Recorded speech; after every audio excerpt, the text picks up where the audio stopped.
the stim pod that we use, and even that is a little bit of training, but not too much. But yeah, I agree. Like at least like a month, if not, a couple months to be super competent.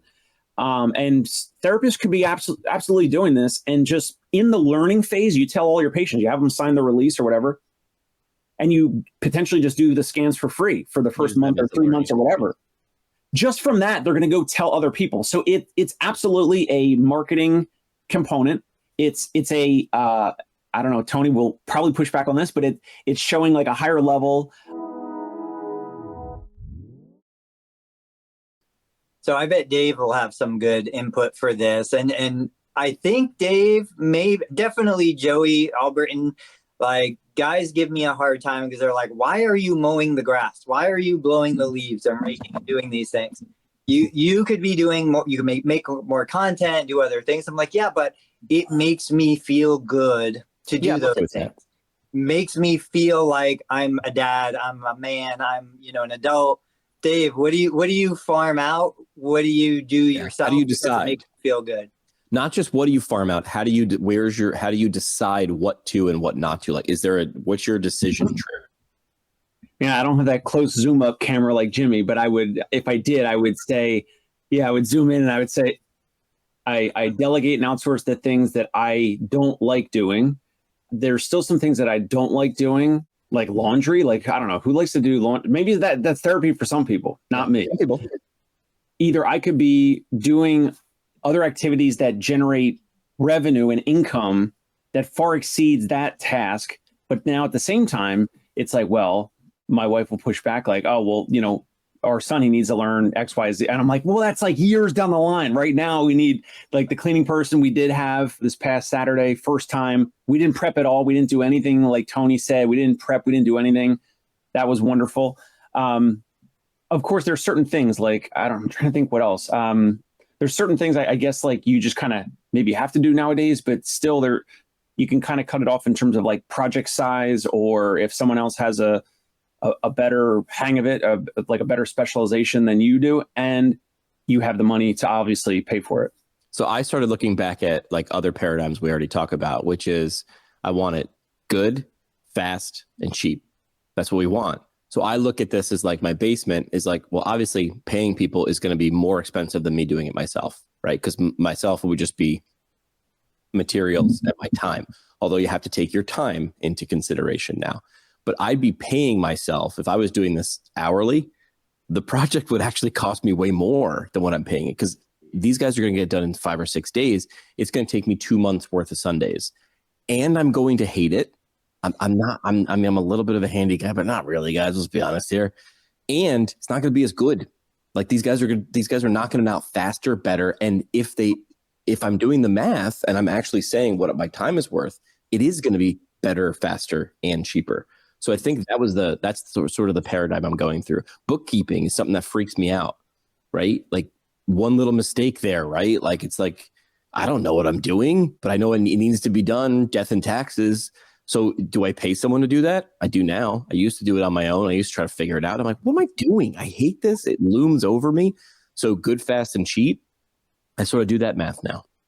Yeah, I agree. Those are the things. Like I like the physical activities. But even like I did all the construction in every one of the clinics that I've ever opened. Everything from like drywall to painting to, building the reception desk, everything. It was really, really bad for the first couple clinics. And then I realized, oh, this is why we put 3 coats of mud on a drywall joint and not just one. So I got pretty good at it. But like the physical things I like, but then when it came time to do our own basement at the house, I was like, heck no, because it was completely unfinished basement, just studs. We wanted drywall, we wanted electric, we wanted, everything. We hired it out. The kitchen, you guys were around. I had all the kitchen cabinets refaced. Heck no, I'm not doing that. Hired it out. It was amazing. And I will say there's value in this also in the sense that when I do a job, I am never happy with the job. I see every imperfection. I see every mistake. I'm the kind of person, when somebody else does a job, I probably have rose-colored glasses and I see everything as amazing. I know there are other people who see mistakes in everybody's work, but I'm just half the time I'm just paying because I don't want to see all my own mistakes.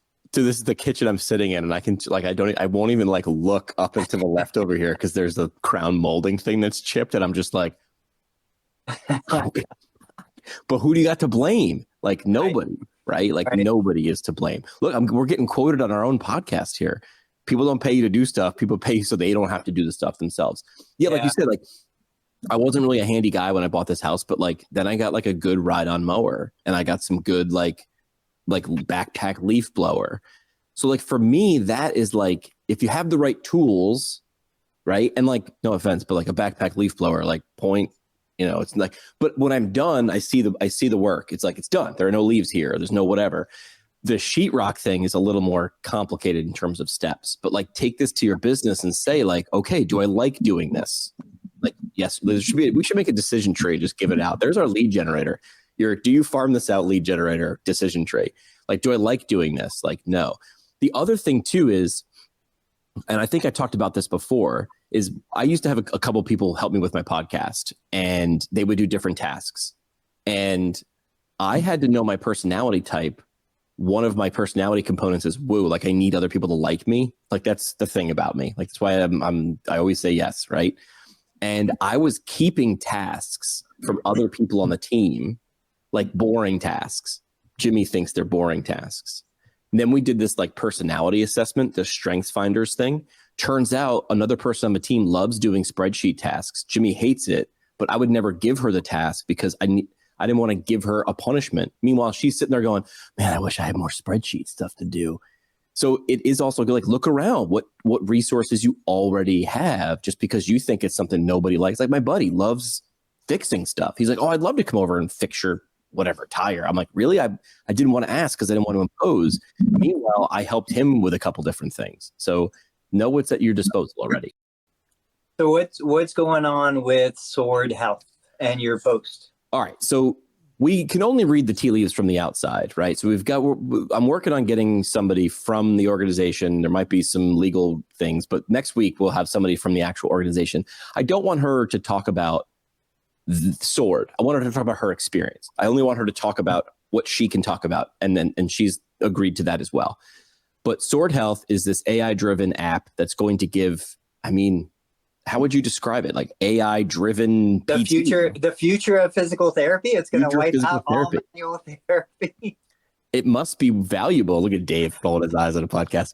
It must be valuable because it's valued at $3 billion. We've never seen companies have $1 billion valuation and then tank before. But they just laid off.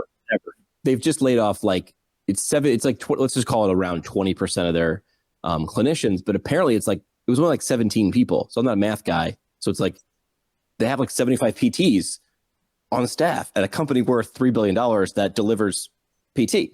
So laying them off, like, was the demand not there? Because they're not releasing a whole ton of information. Was the demand not there? Some people have said, hey, I think it's just a sign of things to come. People thought this would take off and it didn't. So there's a demand issue.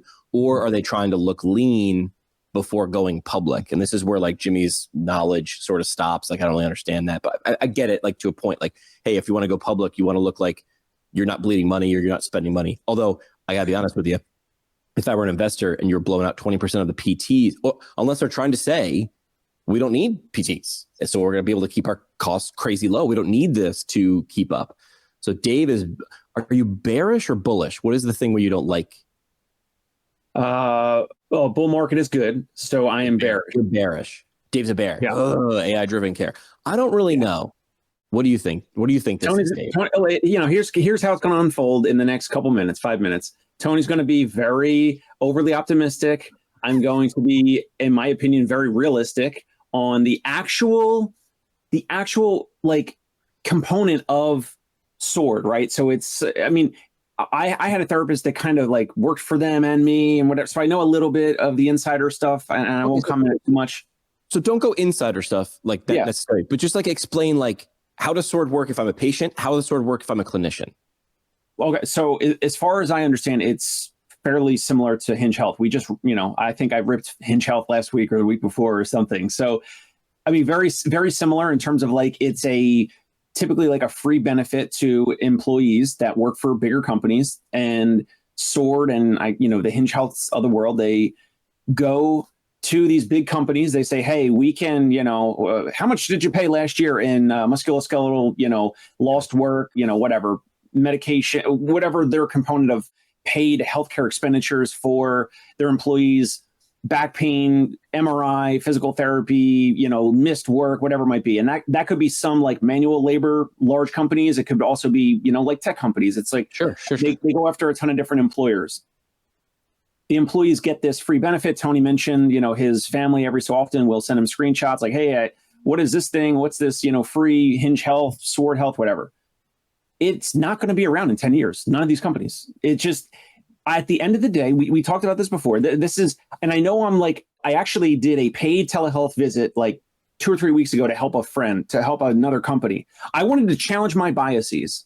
And by doing that, they wanted help. I said, what you want me to help? You want me to treat for pro bono through your company, but you're going to pay me. But the patient we're not billing their Medicare. We're not paying whatever. It's just like a trial pro bono. Yeah, let's do it. So I did a paid telehealth visit a couple weeks ago, older woman, her ankle. And they paid me $250 just for my time or whatever to do it. The therapist was on a laptop at the patient's home with chronic ankle issues, gait abnormalities, walking, limping, all that type of stuff. And I did that. I got paid. I delivered what I could technologically or digitally or whatever.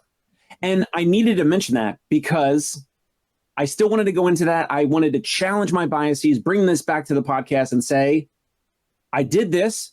I did it with my best foot forward.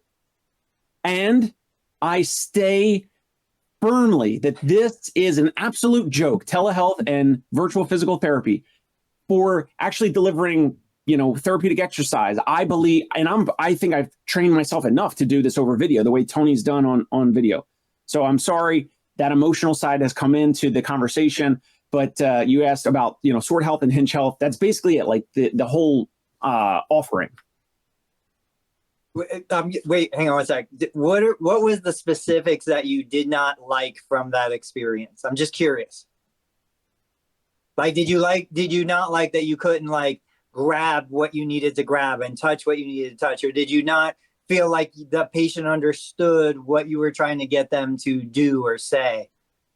But both of those, both those components, like it takes more words to actually have someone do a thing, get in a different position, stand up, walk, to do like a pre and post test. It makes the evaluation and the therapeutic exercise, in my opinion, it takes longer to actually get someone to do something. Now, in this woman, it was 60 something or whatever. So like, how do I do balance drills? How do I do a balance assessment? How do I do single leg stance, whatever? And of course she had a home health aide and the therapist was there or whatever. But if this is a 70-year-old patient that has no one in their home, how in the world can you do a balance assessment? You cannot do it safely.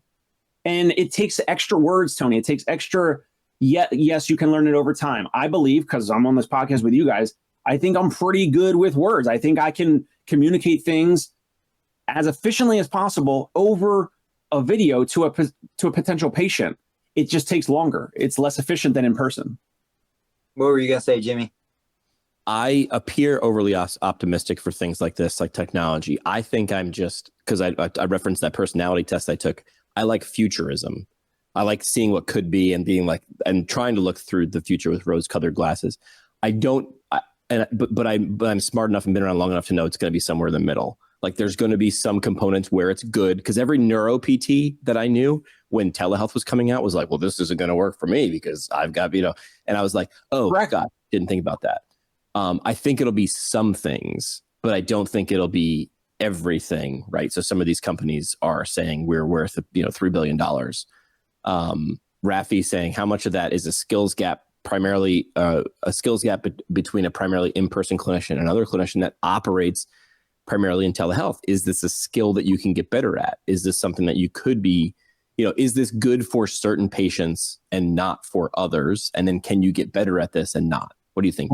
I think so. Rafi's talking more about the clinician side, right? So like, Correct. Of course, the patients are going to always be very varied. They're going to be different reading levels, different comprehension levels, different, degrees and all that.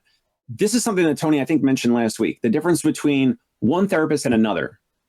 I've had video visits on my website for years. I've done telehealth visits. I'm pretty sure I did virtual visits before COVID, not as early as Rob Vining, not 10, 15 years ago, but I definitely did some of them before COVID. I did them before COVID for like friends of friends, family, friends, whatever, that lived in other states. We jumped on Zoom. They paid me. In some cases, I did them, for free because it was just like I wanted to do it. Next we can joke and say, oh, now there's going to be a continuing education course on teaching a therapist how to like communicate over telehealth, guys. Oh, 100%. I'm not there saying, probably already is. I'm sure there already is. I'm not saying I'm the best at doing a video visit, but based off of what I've seen Tony do, put out online, and other people have done and put out online with video visits during this whole last 5 or whatever years, I think I'm pretty good at doing a video visit. And I'm telling you, it is not, yes, you could do some upper extremity things. You could do hand therapy. Yes, of course. Can you do, I don't know, 80% of hand therapy with almost anyone? Probably. But I don't know how you're going to like loosen up stiff joints. I don't know how Tony's going to do shockwave and TRT over telehealth. Obviously, I'm joking. Yeah. No, you're right. You're right. I agree. Probably Sword's not going to be around in 10 years. A lot of the companies aren't going to be around. I think it's a new technology still that we're going to figure out the right use case. I could go and cook dinner at home. I can go to Chipotle, or I can go to a nice restaurant. Like, they're all completely different experiences, even though they feed me the same. In regards to, the people that I see through telehealth, it is mostly just conversational, educational, but that's what I love. Like, I don't want to waste my time showing you a calf stretch and hamstring stretch. You can pick that stuff up on YouTube. I want to answer your questions about why your knee still feels stiff, even though you've done all the right stuff. And I want to give you a little bit of encouragement and say, look, great, no red flags. Everything makes sense. You are absolutely right. Let's find somebody locally, and I'm fine with that, who can do the hands-on things that maybe you can't do for yourself. But like anything, that doesn't mean we eliminate it. That doesn't mean that it's bad in and of itself. Like, it's got a role in the profession. And I mean, we've just seen so many people blow up, like especially the neuro, the stroke, the OTs that are doing all of these things. There's that company that just got funding where they have a mechanical hand and research. Kristen is her first name. You know her, Jimmy. I think you met her. But anyway, she's been doing this for years, and I think they got like a $3 million funding deal. Cool. It can be done. Yeah, the goggles. Hello, like again, the goggles remotely having a BPPV specialist looking at that. That's what I was just going to say, which is like, could we take that same model we flirted with and say, like, could you have a fleet of PTAs, right? And we're just saying PTAs because I think a great PTA is a great PTA, but the cost is different because their cost to entry in the profession is different. Like, is there something in the middle? Whatever this is, like this is early technology and we're flirting with it. And our grandkids, again, will mock what we did just as we mocked what our grandparents. How did you not see the obvious answer? I think there'll be something, but I don't think it'll be what the people getting $3 billion valuations. Scott chiming in, if the evals take longer, how can Sword expect a therapist to manage a caseload of 700? That's what they were saying, right? Like like where did the 700 number come from? I think I saw this online somewhere. I'm saying the eval might take longer. There could be Sword PTs that say, "Oh, I only do an eval like 5 or 10 minutes." Well, you're gonna miss a ton of stuff because of not being able to see and feel the joint. Is the joint swollen? Is it stiff? Is it this or that? And I don't know. Like we do verbal cues, yes, but like tactile cues give us so much more information. Lance Mabry commented the other day on LinkedIn. He was saying he's like, I don't know how you can do a full evaluation virtually. He's like, with like, you don't do reflexes. You can't, feel like active passive range of motion. Go ahead. Tony's going to push back. I don't think you need to. I think I look at some of the training videos that are on YouTube right now. And I'm like, oh my gosh, like, do we really need these special tests? We already know special tests aren't special. We already know how much of the stuff we waste time on is completely inconsequential. And I teach this in my class. I'm like, look, I'm in the clinic right now. I can look out the front window. I can see my patient pulling into the parking space. I can understand, okay, they got out of the car, they opened the door, they walked to the front desk, they're standing there while I give them the paperwork to sign. They have the manual dexterity to pull their driver's license and their insurance card. They have the cognitive awareness to understand the difference between the insurance card and a business card. Like, I can finish an evaluation within 3 minutes before we ever even walk into the clinic because we have looked at all this stuff. Now, once we pass that first point and I'm developing a plan of care, I've already got a diagnosis, I've already got all this stuff, and something doesn't make sense 2 sessions, 3 sessions, 4 sessions in. Now we go deeper. Now we're like, okay, I was expecting this. That's not what I'm getting. But why would I go 6 levels deep on every single person who walks in the door when the majority of them are very basic cases? And I think as clinicians, we're like, well, if we didn't test it, we can't document it. If we didn't do this, then it doesn't exist. No, like, that person is medically managed by a physician, by an MD, by probably an orthopedic, by an oncologist, by all of these other specialists. Let's give them a little bit of credit. We are not the end all be all. And I think we think too much of ourselves and we just need to chill out. Like, these people have been living independently for years with the way they're moving. Let's let them prove to us that there's something more complicated going on. Let's not assume.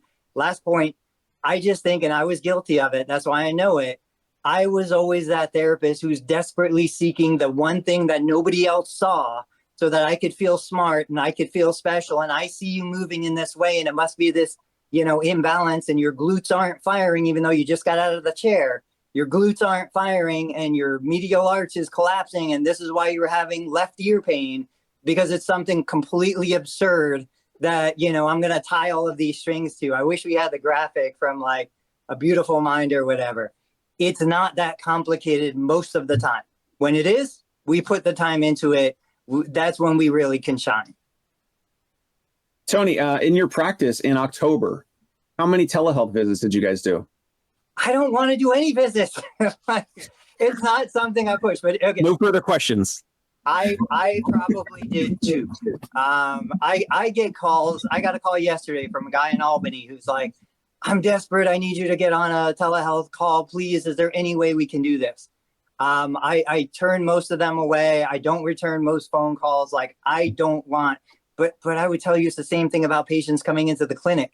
Right now today, I've got a noon and a 5. I'm like, can we just move the noon, put them at 4:30? If they can't do 4:30, let's book them up against another evaluation somewhere else. Like, don't spread my evals around. Don't give me, that's the graphic. Don't give me more than 30 minutes between evals.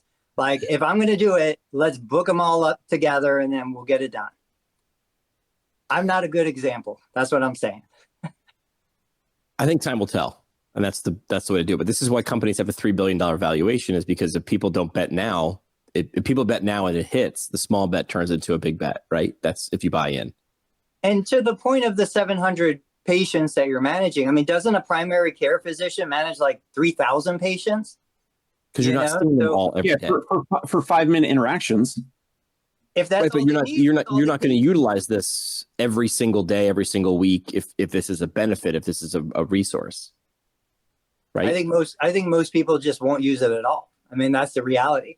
I think most people don't want the inconvenience. They would rather deal with the discomfort than have to go through, that experience. And so if you're going to get paid as a company and most of your clients don't even want to use your service, like, that's why insurance is so amazing. Brilliant business model. People are paying you and hoping they never have to use your service. Wow. You're the voice of the voiceless, Tony. Wow. Impressive. On a business card. All right. What do you guys want to talk about next? Dave, anything on your mind? I think we should talk about diagnostic ultrasound and self-pay. I know you were speaking to Ryan Martin recently. Was that on his show? Was that on your Learn Medicare Billing channel? What was that? Yeah, he was gracious enough to come to me. That full interview is public right now on Learn Medicare Billing.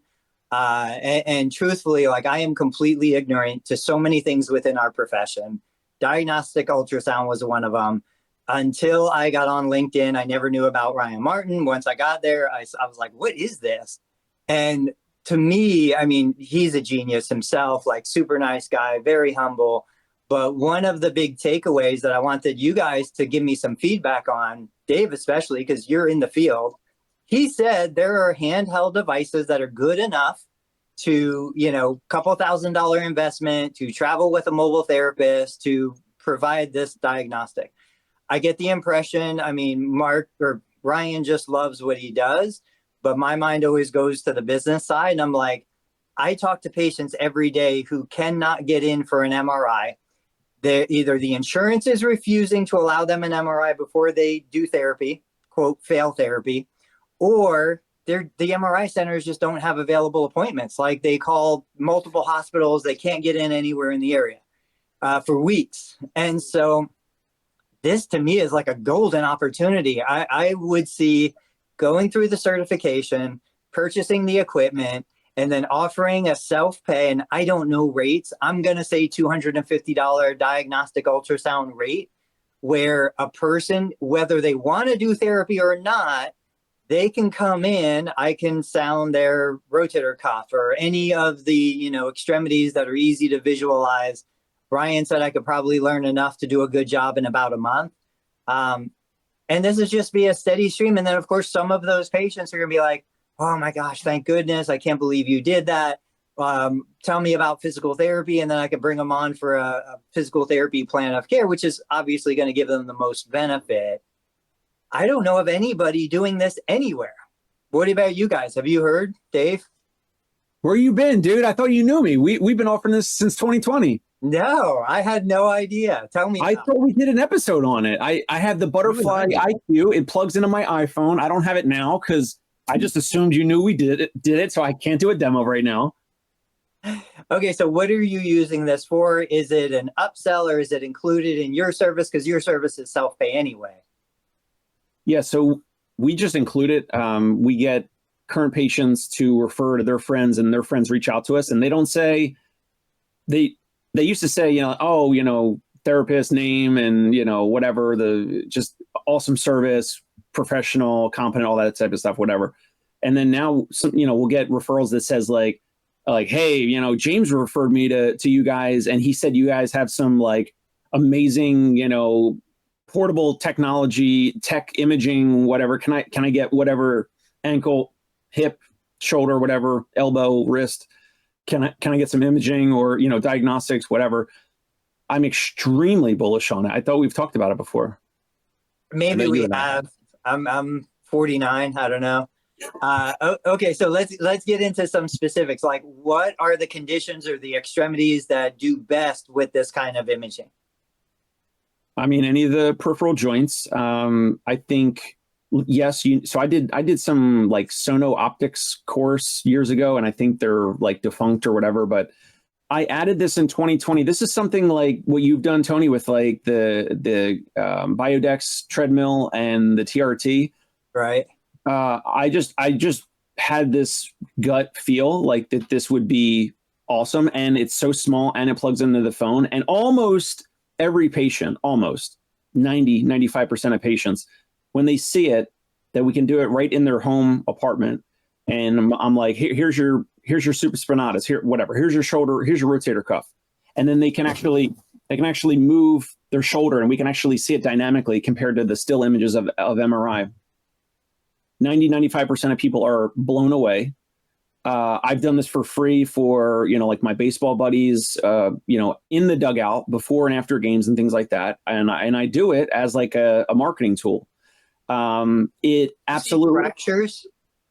You can see some fractures. I had a BMX biker a couple years ago. He thought he cracked a rib. We tried to, look at the rib from every angle. It didn't seem like there was a fracture, but you can see, especially like the edges. So like if this is like the rib, if there was like a fracture like that, if it was on the periphery of the actual bone, yes, you can see some fractures. And Ryan is obviously way more equipped to answer the clinical questions than I am. But I have a therapist now that's full time. He's going to be away for the holidays. I'm getting him taught in probably February. He's going to start learning this as well. And our goal is to scan as many people as possible. So once I get him up and running, because I don't want to do it, right? Because I want to grow the practice. I want to be home. Like I want to be on video with you guys. Like I don't want to do any of the imaging. I don't want to treat, right? So I want to get him busy. We're going to contact all the previous patients that we've ever interacted with, offer maybe free scans. Maybe he drops by. It takes 5 minutes, little ultrasound gel, plug it in a smartphone, and he can see inside of someone's, joint, soft tissue. What's that? What are you looking for? Like, what are you looking for in a joint? What are you looking for in a muscle? A tear? Damage? So you can see partial tears, you can see ruptures, you can see things like, cysts and those types of things like are going to be interesting to learn more about, because then you can refer out and then build referring partnerships to other physicians, other concierge physicians or others. You can see like nerve entrapments, which I think is probably the highest level skill. And by the way, this whole offering is obviously way more challenging and has a higher barrier of entry than, respectfully, than like anything in an outpatient office, like the Biodex or the TRT or the stim pod that we use. And even that is a little bit of training, but not too much. But yeah, I agree. Like at least like a month, if not, a couple months to be super competent. And therapists could be absolutely doing this. And just in the learning phase, you tell all your patients, you have them sign the release or whatever, and you potentially just do the scans for free for the first month or 3 months or whatever. Just from that, they're going to go tell other people. So it's absolutely a marketing component.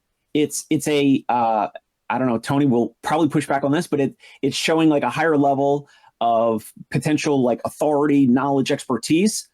I think Tony will start to see that in the coming months when he's using things like the TRT and the sound of the TRT and the size of the device and what it does and how the patients feel the TRT sensation. They're going to refer their friends and family. They're going to say, hey, go to that office with that guy, those guys. And there's some soft wave device, right? And Tony's going to get significantly more referrals in the coming months just because of this new technology. The big challenge for therapists and owners is the clinical education around not just relearning or reviewing anatomy, but it's anatomy via an image that you've never really seen before. Right. What's the ballpark cost of some of these units? Back in 2020, the Butterfly was like $2,000, and I think it was the first year of the software. The software is like I can save videos and images. I can text and email the images, the still images and video of the imaging right from the app. I think the first year was like $500 for the software, and then after that, it's like optional. So it's like that was $2,500 up front. Dr. Boba Benko over in Colorado, he just bought a completely wireless portable diagnostic ultrasound I think it's called Clarius. That's probably in the same range, maybe around $2,000 to $5,000. And then the big units that, Ryan Martin and all those guys that have like an outpatient office, those are like the bigger units that look like a hospital or physician's office ultrasound. Those are like 15, 20, 25K, like they go up from there. It's an absolute no-brainer. I think therapists watching or listening should only consider it if they want to help more people, get more results, and make a ton more money. I love it. You'd be an idiot not to do it. Dave's got an affiliate code. And I know I have nothing to sell you, so I don't care if you don't do it. And if you're in New York City, don't do it. Just don't offer it. Yeah. All right, quick question. How long does it take to actually get an image or a scan or diagnostic? Are we talking like 5 minutes, 10 minutes, 15 minutes? Live. Yeah. Yeah. The better you are, the faster you'll get, right? So like in the beginning, stumbling around and probably was wasting time 15 or 20 minutes or something. The Ryan Martins of the world, he's probably getting, a diagnosis in 90 seconds or a couple minutes. So what would be a reasonable rate? I'm going to say reasonable in New York and reasonable in Ohio. If somebody comes in, they're like, we suspect a rotator cuff tear. I can't go in for an MRI. I just want to pay out of pocket just to confirm. Now, guys, if you're listening, I understand the research behind rotator cuff tear. I understand the sham studies. I understand all of it. I am just looking for the diagnostic. What would somebody charge for something like that? Not treatment, just the diagnostic. I mean, you could go two routes. At the very least, you could go $100 at least, something like it could be higher than that. Yeah. Also, if you were, I know you're not trying to hire therapists, which we've covered before. Yeah. You could also not charge at all. You could have scanning events the first Wednesday of every month, or, once or twice a month or whatever in an office. I've seen this on Instagram. I've seen other practices do this. So they have from 6 to 8 p.m. or whatever, if you have shoulder pain, if you have aches and pains, if you have, foot, ankle, elbow, wrist, you can list the joints or whatever. Come on down. We'll take a look, sign a waiver totally for free. We won't even bill your insurance, whatever. And then you can do it like mass market. You can try to get in front of more people. Even the people you scan for free, they might go tell someone, and they might not have enough of the urgency to start a plan of care with you guys, but they might tell other people about it. Or you could juice it. You could say hey, free scans, stop on by, but sign the waiver. But you have to take an Instagram story or a picture. You have to post it on Facebook or whatever, and tag our practice or drop the website or whatever. But post a picture of it. You could kind of juice it and use some, social cred, but then not charge for the actual imaging. I think that's a great way to go. But yeah, at the very least, $100. I mean, we could. I know there's another mobile house call practice in New York City I think it's physician and nurses only, and they're charging $400 or $500 for diagnostic. I would have thought $250. I was going to say $250. Yeah. Especially if it's to you. Any state practice act restrictions or governance or anything like that. Ryan, we got to get him on here. I know it's he's in Arizona, so they're what's that, 2 hours or whatever behind. He posted something. I probably saved it. I can share it with you guys. I think I saved it on LinkedIn, or he can post it again. He posted a map of the U.S. and certain states where it's clearly allowed in the Practice Act, and then maybe a few that are clearly not allowed, and then it's a whole bunch of doesn't specifically mention it in the Practice Act, so it's pretty wide open, in my opinion. Okay. I am shocked that I had no idea, but I kind of, somewhere in the back of my head, it does seem familiar that we might have talked about that, but awesome. Yeah. So that was a great interview. Tons of information. I love their educational model, and I'm not an affiliate for them or anything. I just think they do a really solid job. I am learning, Jimmy, I want to hear what you're saying. I am learning that there are so many more things that we could be doing besides just the straight standard of care. And look, I've been in this 20 plus years, and I'm still learning all of this new stuff that we could get excited about. Talk about those therapists that are burnt out. It's just so sad because they're stuck behind the wall and they can't see what's on the other side. So this is what I was going to say. Perfect radio segue, Tony, which is I just talked to Holly from Vi5. Are you familiar with Vi5, or have you seen Holly on LinkedIn? We just connected the other day. I forget how. That's how social media works, right? I said something, she said something, and she's like, I'd love to give you a demo. And I said, sure, but it's got to be a live stream. If I'm going to sit there for a half hour. And she was like, okay. So she stepped right up. So we tested out StreamYard plus her tech because it's a virtual platform, but it's sort of it's doing it's like a wireframe. I stood right over here and did a bunch of squats, and she was able to measure everything, but I didn't have to put a bunch of dots on me or anything like that.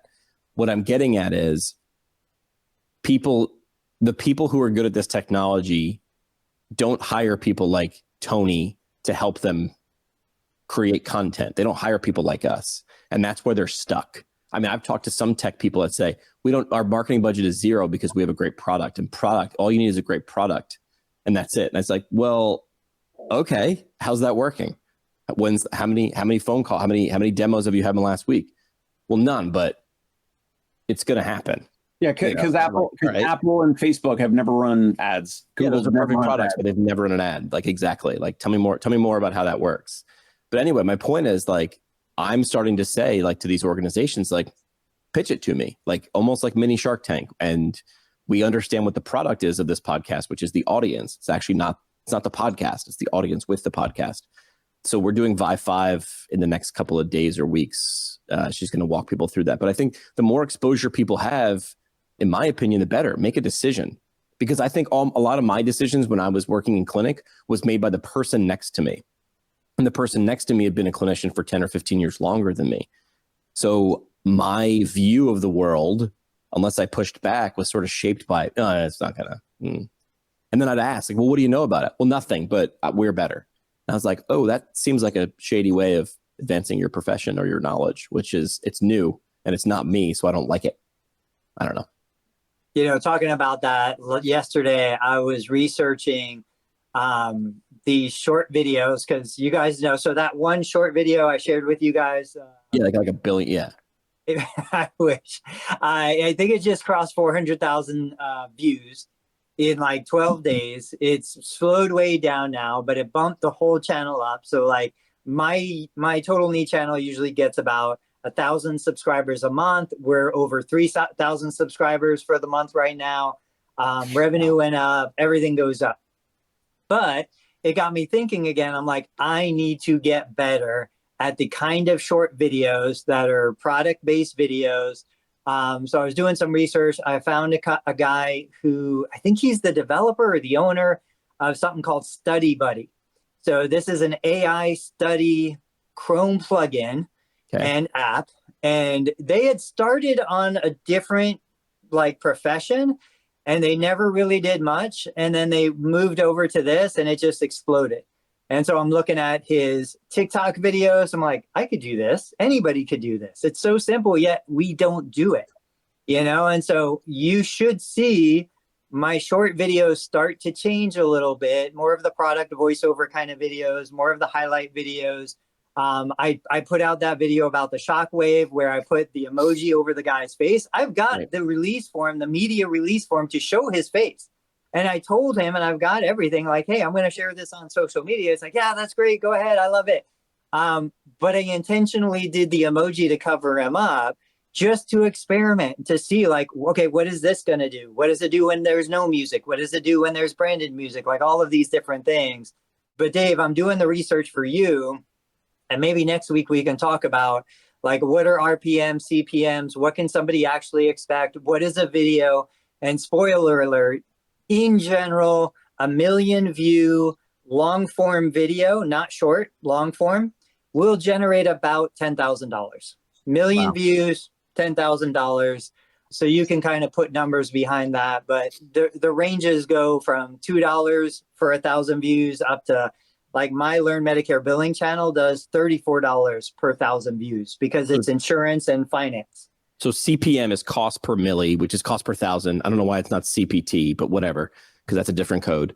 And then but the CPM is different in different industries, right? Because if you're selling a high ticket item, it's going to be harder to get those views because it's more competitive. But for every one connection or sale, it's going to be worth more.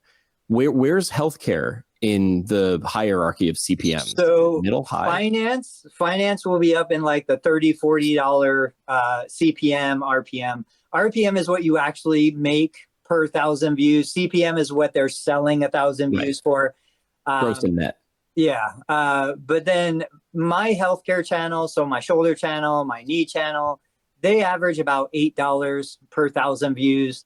And then I've seen, like, I've talked to therapists who have pediatric channels and they were down at like $2 or less per 1,000 views.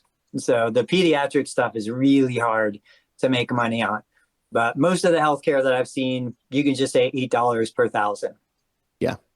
And this is different when you also change who the audience is too, because a tech company who wants to sell to therapists, you might say, well, there's a limited audience, right? There's 300,000 PTs in the country.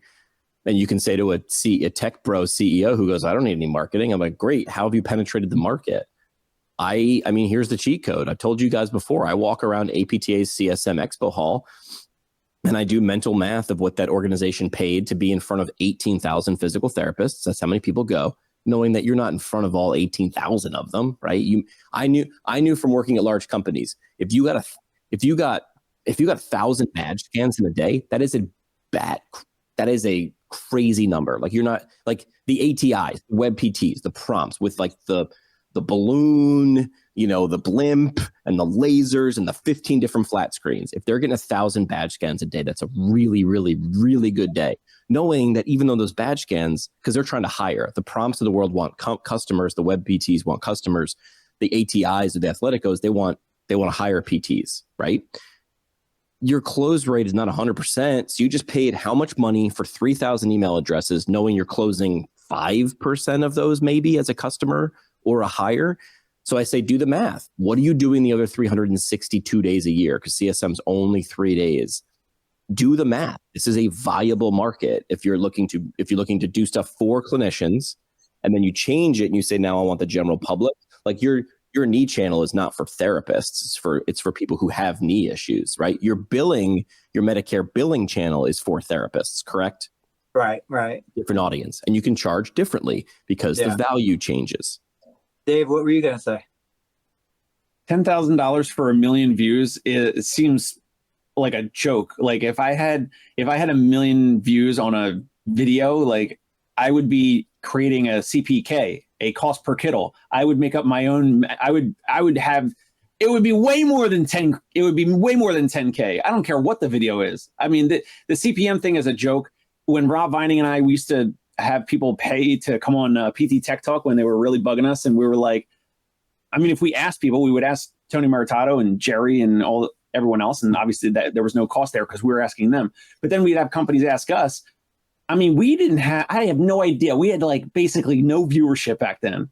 And we had people paying us like $200, $300, $400 to come on for an episode. One person was paying a couple $100. That's your own CPM. That's creating your own CPM at not relying on this throttled down version of the current CPM.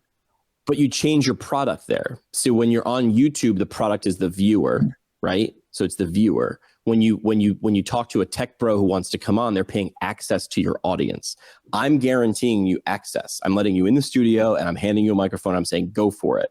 YouTube's only paying you, or they're going to pay you when people actually stick around for things like this. Here's the thing. I showed a graphic a couple of days ago. This was different types of content based on age and how they engage. And if you look at the middle of this is the middle of the bell curve. Long and short form video are 5s across the board. Just off the edge, images, podcasts, webinars. Off the fringes, email newsletters, which still is interesting to me. I thought email newsletters would be higher, but whatever. This is a new graphic from Neil Patel. I just did a screenshot real quick. But this is showing close rate. And yeah, crappy graphic. You got to zoom in. But what it's saying is it's showing the effectiveness of those different content types. So I'll just sort of give you like the nuts and bolts, since the graphic is crappy and most people are listening on a podcast anyway. But podcast is on one end. Great for awareness, but lower on decision making. It's saying, listen, it's 85% effective in terms of awareness, 5% decision making. On the other side of the funnel is a case study or a webinar. Not great for awareness, getting people to know about you. But if they're already there, it's further down the funnel, as we'd call it. They're more apt to make a decision. That doesn't mean a good decision for you or a bad decision for you, but they're going to either opt in or opt out. Like, yes. So if you were selling diagnostic ultrasound, launching a podcast about diagnostic ultrasound, great for awareness of that. Not necessarily great to close and sell those things. But if you pair that with a case study about how Dave uses it in his practice and how much money he makes, right? The case study, not great for awareness, but when you get those people there further down the funnel, they're more apt to make a decision. Not saying if it's a yes or no decision, but they're like, yes, this is great because it's more dense. So what I'm getting at is curate who you're trying to talk to, what their problems are, what your solutions are, and where their problems and your solutions cross. That's your why. That's what Simon Sinek says. Start with why. I disagree a little bit again. I think you start with who and what.